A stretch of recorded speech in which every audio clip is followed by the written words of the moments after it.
Hello everyone, welcome to agro academy. तो आज के इस वीडियो से हम स्टार्ट करने जा रहे हैं फील्ड क्रॉप। और ये पहला वीडियो है, तो इसमें हम पहले जो क्रॉप कवर करने जा रहे हैं वीट के बारे में जानकारी देंगे आपको। और जितने भी अलग अलग फील्ड क्रॉप हैं उनको अलग अलग पार्ट में वीडियोस के माध्यम से आपको मैं यहाँ पे डाल दूँगा, तो आप इन्हें फॉलो कर सकते हैं। और इससे पहले हमने आपके लिए जो माइनर सब्जेक्ट हैं फिशरीज़, फॉरेस्ट्री और एग्रीकल्चर इंजीनियरिंग का वो कवर कर दिया है। उसकी वीडियो लेक्चर आप फॉलो कर सकते हैं, प्लेलिस्ट का लिंक आपको डिस्क्रिप्शन में मिल जाएगा। ठीक है, तो जो आपका एग्ज़ाम है IBPS FO मेंस का, तो उसके लिए काफ़ी ज़्यादा हेल्पफुल होने वाला लेक्चर। एज ए रिवीजन के तौर पे आप इसको ले सकते हैं और इसको डाउनलोड भी कर सकते हैं PDF। टेलीग्राम पे हमसे जुड़ जाइए, डिस्क्रिप्शन में आपको लिंक मिल जाएगा। तो स्टार्ट करेंगे, हम बात कर रहे हैं वीट के बारे में। तो वीट कल्टिवेशन के लिए बहुत सारी चीज़ें मायने रखती हैं। अगर कोई फार्मर गेहूँ उगा रहा है तो ऐसा तो है नहीं किसी भी महीने में उगा देगा, तो उसको पता होना चाहिए कौन से महीने में उगाते हैं। तो सीजन सबसे ज़्यादा सूटेबल हो जाता है रबी का सीज़न। तो रबी सीजन कब, कौन से मंथ में स्टार्ट होता है आपका? अक्टूबर से नवंबर के महीने में। ठीक है, तो ये सीजन समझ गए, रबी सीजन अक्टूबर नवंबर के महीने में, मिड नवंबर तक इसको सोइंग कर देते हैं। बहुत लेट हुआ तो आप दिसंबर 5 से 10 दिसंबर तक इसको सोइंग आप कर दीजिए। और इसके अगर हम हार्वेस्टिंग के बारे में बात करते हैं, हार्वेस्टिंग कब करते हैं भैया? अगर कोई आपसे पूछ ले कि इसकी हार्वेस्टिंग कब करेंगे वीट की, तो आपका ये जून और जुलाई का जो महीना होता है उसके टाइम पे हार्वेस्टिंग करते हैं। तो ये विंटर सीजन वाला क्रॉप है, तो अभी ठंडी के समय पे इसको ग्रो करते हैं विंटर में ही। और जब गर्मी हो जाती है, काफ़ी ज़्यादा टेम्परेचर काफ़ी ज़्यादा हाई हो जाता है, अच्छी तरीके से आपकी क्रॉप पक जाती है, तब इसकी हार्वेस्टिंग हम करते हैं। तो वीट एक इम्पॉर्टेंट क्रॉप है इंडिया के लिए, और सेकेंड मोस्ट ग्रोइंग क्रॉप है राइस के बाद। राइस आपका पहला है, उसके बाद हम सबसे ज़्यादा एरिया भी यही खाता है और सबसे ज़्यादा प्रोडक्शन भी वीट ही करता है इंडिया। ठीक है, पूरे वर्ल्ड में बात करें तो चाइना नंबर 1 पे है। ठीक है, उसके बाद सेकेंड नंबर पे इंडिया ही आता है वीट के प्रोडक्शन के मामले में। और वीट के लिए और क्या इंपॉर्टेंट बातें हैं जो आपको ध्यान में रखनी पड़ेगी? तो वीट का साइंटिफिक नेम पूछा जाता है, तो साइंटिफिक नेम बताइए क्या होता है? ट्रिटिकम एस्टेवियम। ठीक है, ट्रिटिकम एस्टेवियम इसका साइंटिफिक नेम है। अगर आपको फैमिली के बारे में पूछ लें, कौन सी फैमिली से बिलोंग करता है, तो ये आपका ग्रामिनी या फिर आपका इसको पोएसी फैमिली बोलते हैं। ठीक है, तो इसको मैं लिख के बता रहा हूँ, थोड़ा सा इसमें समय लगेगा। अगर आपको मतलब कि धीरे लग रहा होगा तो आप वीडियो को फास्ट कर लीजिए 1.5x पे, उस पर आप देख सकते हैं। और इसके हम ओरिजिन प्लेस के बारे में बात करें, ओरिजिन प्लेस, तो ये आता है आपका साउथ वेस्ट एशिया। ठीक है, और इसमें अगर आपसे पूछ ले क्रोमोसोम नंबर बताइए, क्रोमोसोम नंबर 2n = 42। ठीक है, तो आपका ये चीज़ें आप ध्यान में रखिए। Scientific name triticum aestivum, family gramineae या फिर पोएसी, ओरिजिन प्लेस क्या है आपका साउथ एशिया, और क्रोमोसोम नंबर जो है 42। और इसमें आपका अगर फ्रूट टाइप पूछ ले कि जो वीट है इसका फ्रूट टाइप क्या है, तो ये आपका कैरियोप्सिस। ठीक है, तो फ्रूट टाइप क्या है इसका? कैरियोप्सिस। तो ये कुछ इंपॉर्टेंट फैक्ट हैं जो कि वीट के बारे में आपको पता होने चाहिए। अब हम आगे बात कर लेते हैं वीट को ग्रो करने के लिए सबसे सूटेबल जो क्लाइमेट रहता है वो क्या चाहिए, कितना टेम्परेचर पे ये ग्रो करना चाहिए। ठीक है, तो क्लाइमेट के बारे में डिस्कस कर लेते हैं। तो आपको पता होना चाहिए कि जो वीट है वो विंटर वाला क्रॉप है, तो बहुत ज़्यादा हाई टेम्परेचर नहीं चाहिए इसको जर्मिनेशन के लिए। तो अगर हम जर्मिनेशन टेम्परेचर की बात करते हैं, जिसको हम ऑप्टिमम टेम्परेचर जिस पे वो ग्रो करता है, उसके बारे में बात करें, कितना होना चाहिए ऑप्टिमम टेम्परेचर? तो आपका 20 से 25 डिग्री सेल्सियस, सॉरी यहाँ 25 होना चाहिए, 20 से 25 डिग्री सेल्सियस आपका ऑप्टिमम टेम्परेचर होना चाहिए वीट के जर्मिनेशन के लिए। और इसके साथ अगर टिलरिंग के बारे में पूछ ले, फॉर द टिलरिंग स्टेज के लिए अगर टेम्परेचर पूछे तो कितना होना चाहिए? 16 से 20 डिग्री सेल्सियस। ठीक है, 20 डिग्री सेल्सियस। उसके साथ आपको इसमें बेस टेम्परेचर भी पता होना चाहिए। बेस यानी मिनिमम टेम्परेचर जिस पे वो सर्वाइव कर पाए। तो मिनिमम जो टेम्परेचर है उसको कितना रखा गया है? 4 to 5 डिग्री सेल्सियस। उसके साथ साथ अगर हम ग्रेन फिलिंग के टाइम पे टेम्परेचर की बात करते हैं तो ये आपका 24 डिग्री सेल्सियस। ठीक है, तो ये मैंने आपको क्लाइमेट के बारे में बता दिया, सूटेबल क्लाइमेट। जो वीट के जर्मिनेशन के लिए अलग अलग जो टेम्परेचर है उनके बारे में बात कर लिया, तो एक बार आप इसे ध्यान में रखिए अपने माइंड में। उसके बाद हम थोड़ा सा कुछ वीट अगर हम ग्रो कर रहे हैं तो कौन से अलग अलग सोइंग के मेथड होते हैं उसके बारे में देख लेते हैं। ठीक है, सोइंग मेथड। तो सबसे पहला और सबसे ज़्यादा पॉपुलर जो सोइंग मेथड रहता है, गांव में आपने देखा होगा सोइंग मेथड में जो बहुत सारे जो किसान हैं पुराने गांव में रहते हैं वो यूज़ करते हैं ब्रॉडकास्टिंग का मेथड। ठीक है, तो ये आपका ब्रॉडकास्टिंग आ गया सबसे नंबर 1 पे। और ब्रॉडकास्टिंग सबसे ओल्ड मेथड है और सब जो पहले बहुत सारे इम्प्लीमेंट वगैरह नहीं थे तो इसी से किसान लोग हाथ से डिस्ट्रीब्यूट करते थे। तो ये इसमें क्या होता है, सीड का बहुत ज़्यादा लॉस होता है और सही से जर्मिनेशन नहीं होती है और जो प्लेसमेंट होता है सीड का वो यूनिफॉर्म वे में नहीं होता है। तो ये उतना ज़्यादा कारगर साबित नहीं हुआ, फिर भी इसका इस्तेमाल किया जाता है बहुत सारे गाँव वगैरह में जिनके पास उतने बड़े खेत नहीं हैं। उसके बाद इसमें आता है एक केरा मेथड और एक पोरा मेथड। ठीक है, ये 2 मेथड हैं सोइंग के। केरा मेथड में क्या होता है कि अगर हम केरा मेथड की बात करते हैं तो केरा मेथड में जो आपके फरो बने होते हैं, ठीक है, फरो में जो फार्मर हैं, ये आपका फील्ड हो गया, ये फरो, तो फरो में वो हाथ से सीड को प्लेस करते हैं। और पोरा मेथड में क्या होता है, फरो में ही आपका सीड का प्लेसमेंट होगा लेकिन वो पाइप के माध्यम से करते हैं। ठीक है, और इसमें एक आता है डिबलिंग मेथड। डिबलिंग का जो सोइंग मेथड है, सीड को एक यूनिफॉर्म वे में, जो हम लोग सीड बेड प्रिपेयर करते हैं तो यूनिफॉर्म वे में हमको सीड को प्लेस करना रहता है। उसके बाद हम सॉइल के माध्यम से दोनों तरीके से सीड को ढक देते हैं। तो इसमें सबसे बड़ा फ़ायदा यही है कि सीड का जो प्लेसमेंट होता है वो यूनिफॉर्म वे में होता है, मतलब जिगजैग में नहीं होता है। एक यूनिफॉर्म वे में हम डिबलिंग मेथड के माध्यम से सीड को प्लेस में कर पाते हैं। ठीक है, तो एक और मेथड इसमें 4th number, sowing behind the plough. तो ये नाम से आपको समझ में आ रहा होगा, सोइंग बिहाइंड द प्लाउ। जो हल से जुताई करते हैं, जुताई हो रही होती है आगे आगे, और जो फार्मर होते हैं और उसके पीछे पीछे, प्लाउ के पीछे पीछे आपकी सोइंग करते हुए जाते हैं। तो इस तरीके से आप समझ सकते हैं सोइंग बिहाइंड द प्लाउ। तो ये अलग अलग सोइंग के मेथड है, आई होप आपको समझ आया होगा। अब इसमें सबसे ज़्यादा इंपॉर्टेंट क्या आता है कि जो सोइंग का टाइमिंग है भैया, वो क्या रहता है, सोइंग टाइमिंग। तो वीट के जो सोइंग का सुटेबल टाइमिंग माना जाता है, इसको लेते हैं फर्स्ट फोर्टनाइट ऑफ नवंबर। ठीक है, नवंबर के फर्स्ट फोर्टनाइट यानी कि आपका महीने 2 सप्ताह का अंतराल मानते हैं फोर्टनाइट में। तो पहला फोर्टनाइट आपका फर्स्ट फोर्टनाइट 15 नवंबर लेते हैं। अगर हम सेकेंड फोर्टनाइट की बात करते हैं, सेकेंड फोर्टनाइट आपका 30 नवंबर। तो 2 सप्ताह का जो अंतराल होता है उसको फोर्टनाइट के रूप में दर्शाते हैं। और ये फर्स्ट फोर्टनाइट बोल रहे हैं तो 15 नवंबर इसके लिए बेस्ट सुटेबल टाइमिंग मानी जाती है वीट के सोइंग के लिए। तो इतनी चीज़ें आप समझ गए, सोइंग मेथड और सोइंग टाइमिंग। अब आपको मैं सीड रेट के बारे में बता देता हूँ। तो वीट अगर ग्रो कर रहे हैं तो अलग अलग जो मेथड है उसमें कितने सीड रेट लगते हैं उसके बारे में।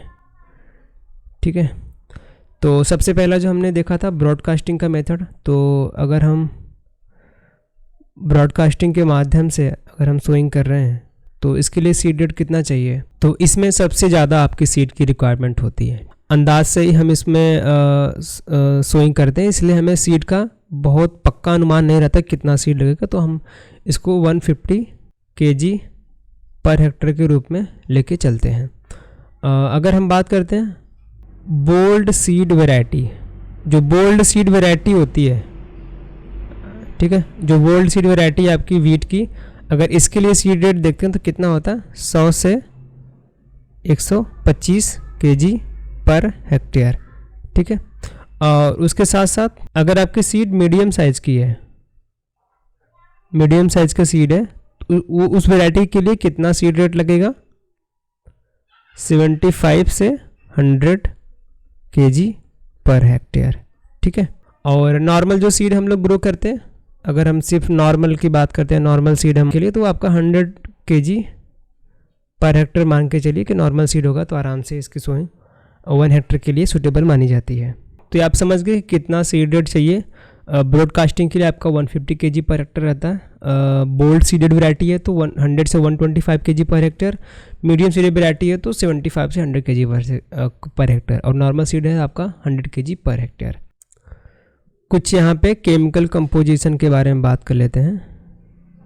केमिकल कंपोजिशन, तो वीट में सबसे अधिक मात्रा में क्या पाया जाता है? स्टार्च, जो कि कितना होता है 60 to 80%, ठीक है। उसके बाद इसमें आपका प्रोटीन पाया जाता है। प्रोटीन की कितनी मात्रा रहती है इसमें? लगभग 8 से 15%। और वीट का जो प्रोटीन होता है उसको क्या बोलते हैं?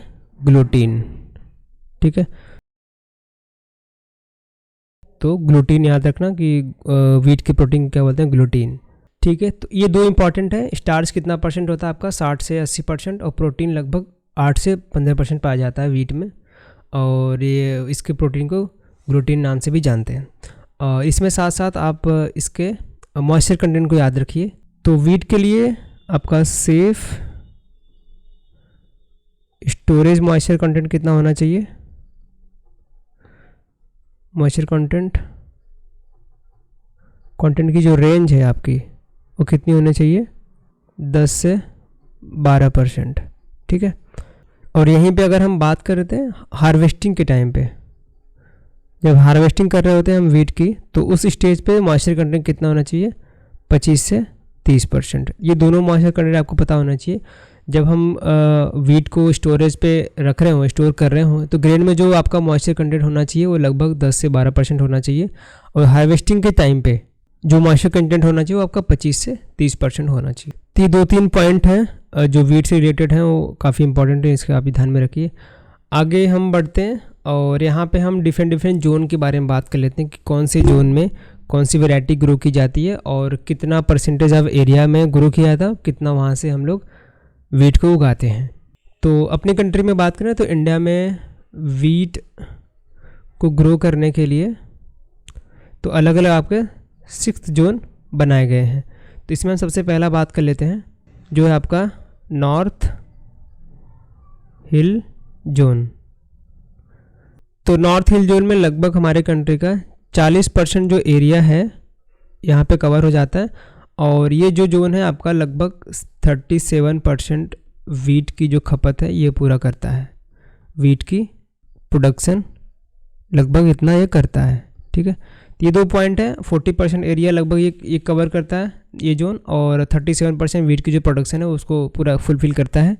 और नॉर्थ हिल जोन में अगर स्टेट की बात करें तो आपका फुट हिल ऑफ हिमालयाज़ के वो सारे रीजन आते हैं। और उसके साथ साथ जम्मू एंड कश्मीर का रीजन आ जाता है नॉर्थ हिल में। उसके साथ आपका हिमाचल प्रदेश, उत्तराखंड, और इसमें आपका सिक्किम, ठीक है। ये कुछ एरियाज़ हैं, ये कुछ जोन हैं जो कि नॉर्थ हिल जोन के अंडर में आते हैं। तो ये ज़्यादा इंपॉर्टेंट है। तो ये 2-3 बातें इसमें याद रखिए कि नॉर्थ हिल जोन में लगभग ये 40% एरिया हमारा पूरे कंट्री का कवर करता है। 37% वीट का प्रोडक्शन ये करता है। और ये फुट हिल्स ऑफ हिमालयाज़ आते हैं, जम्मू कश्मीर, और ये आपका हिमाचल प्रदेश का एरिया, और उत्तराखंड और सिक्किम, ये सारे स्टेट इसके अंदर में आते हैं। और सेकेंड स्टेट की बात करते हैं। जो सेकेंड जोन है आपका नॉर्थ वेस्टर्न प्लेन जोन, ठीक है। Zone north western plain zone. तो इसमें कौन कौन से स्टेट शामिल हैं? आपका पंजाब, राजस्थान, दिल्ली और हरियाणा, ठीक है। तो ये सारे स्टेट इसमें आते हैं नॉर्थ वेस्टर्न प्लेन जोन में। अगर हम बात करते हैं ये कितने एरिया कवर करता है पूरे कंट्री का, तो नियर अबाउट 37% एरिया ये कवर करता है। और प्रोडक्शन की बात करें ये लगभग 45% आपका प्रोडक्शन में कंट्रीब्यूट करता है, ठीक है, वीट के प्रोडक्शन कंट्रीब्यूशन। तो ये 2-3 चीज़ें हैं, इसमें भी याद रखिए कि नॉर्थ वेस्टर्न प्लेन जोन में अगर पूछे तो कौन कौन से स्टेट आ जाते हैं, राजस्थान, पंजाब, दिल्ली, हरियाणा, और 37% एरिया ये कवर करता है और 45% लगभग कंट्रीब्यूशन इसका रहता है। और इस जोन में आपकी मोस्टली जो वैरायटी ग्रो की जाती है वो होती है आपकी ट्रिटिकम एस्टिवियम। ठीक है, तो थर्ड पे कौन सा जोन आ जाता है आपका, अभी हमने वेस्टर्न देखा, तो अभी ईस्टर्न पे आ जाता है नॉर्थ ईस्टर्न प्लेन जोन। तो इस जोन की बात करें तो आपका ईस्टर्न यूपी का पूरा जोन आ जाता है और उसके साथ साथ इसमें वेस्ट बंगाल भी शामिल है। ठीक है, अगर हम इसके एरिया की बात करें तो ये कितना एरिया लगभग कवर करता है आपका 27%। और लगभग ये प्रोडक्शन की बात करें कितना प्रोडक्शन ये देते हैं और अपने कंट्री को कंट्रीब्यूट करते हैं, तो ये आपका 24%। ठीक है, तो ये जोन के बारे में पता चल गया कि लगभग ये एरिया के 27% एरिया हमारा है नॉर्थ ईस्टर्न प्लेन जोन में, और लगभग प्रोडक्शन की बात करें 24% ये कंट्रीब्यूट करते हैं। और यहाँ भी आपकी जो वैरायटी है आपका ट्रिटिकम एस्टिवियम भी ग्रो की जाती है। ठीक है, तो ये इंपॉर्टेंट है, अगर डायरेक्टली जोन के बारे में क्वेश्चन बन गया कि नॉर्थ ईस्टर्न प्लेन जोन में बताइए कौन सी वैरायटी ग्रो की जाती है, कितना % एरिया है, कितना % प्रोडक्शन है, कंट्रीब्यूशन है, तो वो आपको पता होना चाहिए। अगला जोन की तरफ बढ़ते हैं। 4th नंबर पे जोन कौन सा है, तो एकदम हम मिडिल में आ गए, आपका सेंट्रल जोन। सेंट्रल जोन में कौन कौन से स्टेट आ जाते हैं आपके, तो इसमें को थोड़ा सा वेस्टर्न इंडिया का पार्ट आ जाता है। ठीक है, वेस्टर्न इंडिया का, और आपका मध्य प्रदेश का रीजन और छत्तीसगढ़ का जो रीजन है इसके अंदर वो शामिल है। तो एरिया कवर अगर देखते हैं यहाँ पे कितना लगभग एरिया ये कवर करते हैं, अगर जो सेंट्रल जोन के एरिया की बात करें तो ये लगभग 17% एरिया कवर करते हैं। और प्रोडक्शन का कंट्रीब्यूशन कितना है यहाँ पे सेंट्रल जोन में, तो प्रोडक्शन का जो कंट्रीब्यूशन है वो आपका लगभग 13% है। ठीक है, और यहाँ की अगर वैरायटी के बारे में पूछ ले कौन सी वैरायटी ग्रो की जाती है मोस्टली सेंट्रल जोन में, तो आपका ट्रिटिकम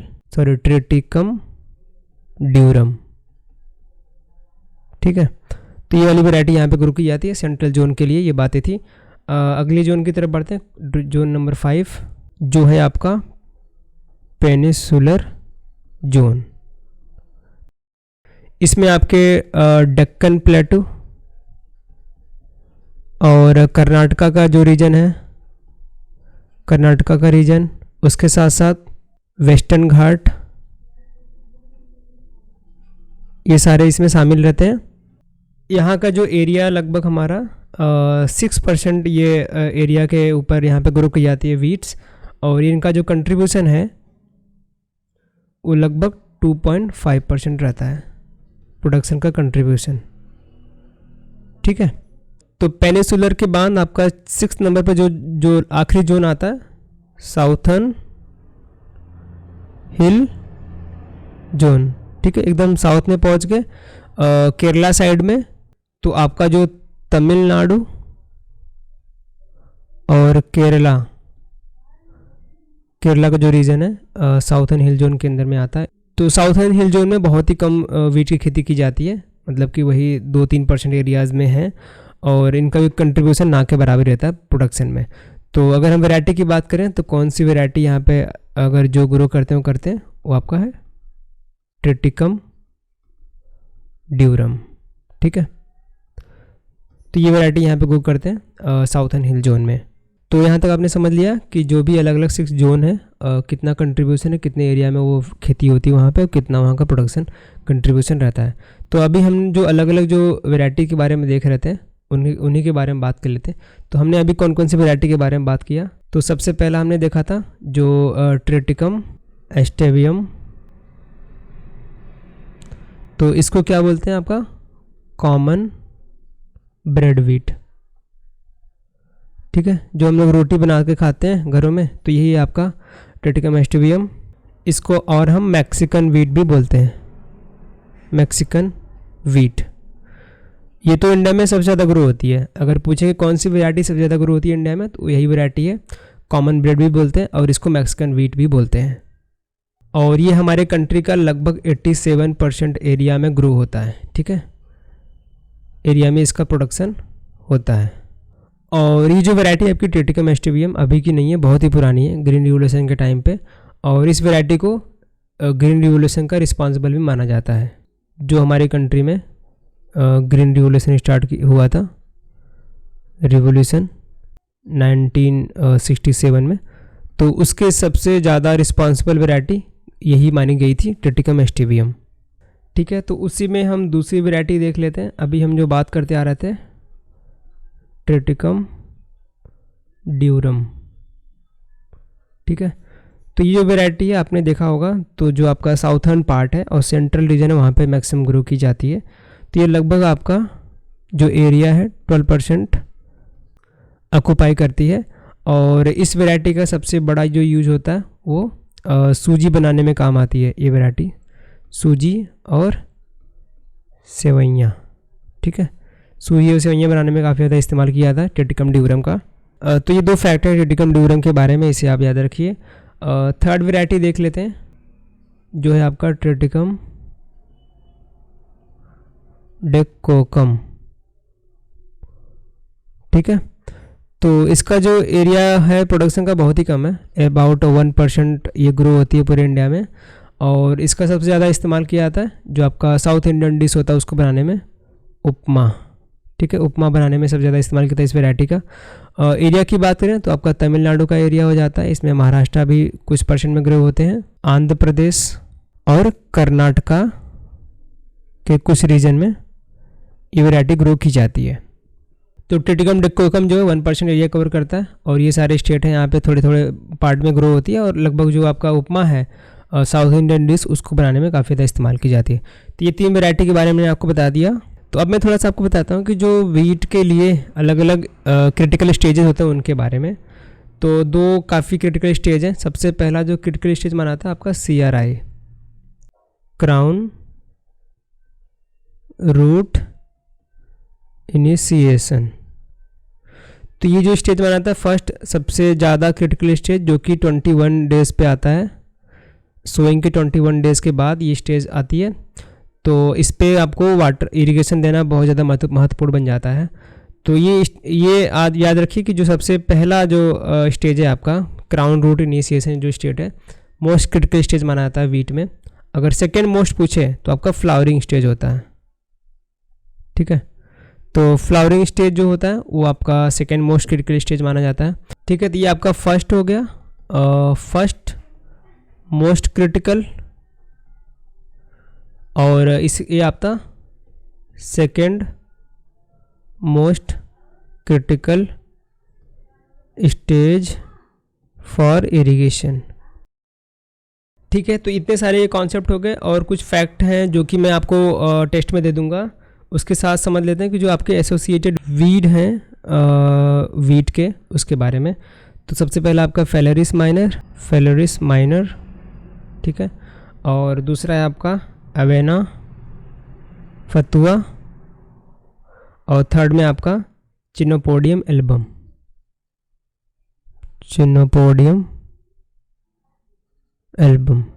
ठीक है। तो ये 3 आपके एसोसिएटेड वीड हैं जो कि इसके साथ ग्रो होते हैं। अगर क्वेश्चन बना कि भैया एसोसिएटेड वीड के बारे में बताइए, तो आपका फेलोरिस माइनस, अवेना फतुआ और चिनोपोडियम एल्बम जो कि वीट के एसोसिएटेड वीड माने जाते हैं। तो इतना काफ़ी है आपका वीट में। और इसके अलावा जो पार्ट बचता है आपका क्रॉप की डिजीज़ और पेस्ट कंट्रोल वगैरह, तो आपको प्लांट पैथोलॉजी में पढ़ लेना। ठीक है, तो इसको यहीं पे एंड करते हैं। Thanks for watching. अगर आपको क्लास पसंद आए वीडियो को लाइक कर देना और चैनल को सब्सक्राइब कर लेना। अगले पार्ट में हम राइस को कवर करेंगे, तो जो लोग राइस वगैरह देखना चाहते हैं वीडियो चैनल को सब्सक्राइब कर लीजिए, और आने वाले जो क्रॉप हैं उनको मैं यहाँ पे कवर कर दूँगा। So thanks for watching. मिलेंगे नेक्स्ट क्लास में, तक के लिए धन्यवाद।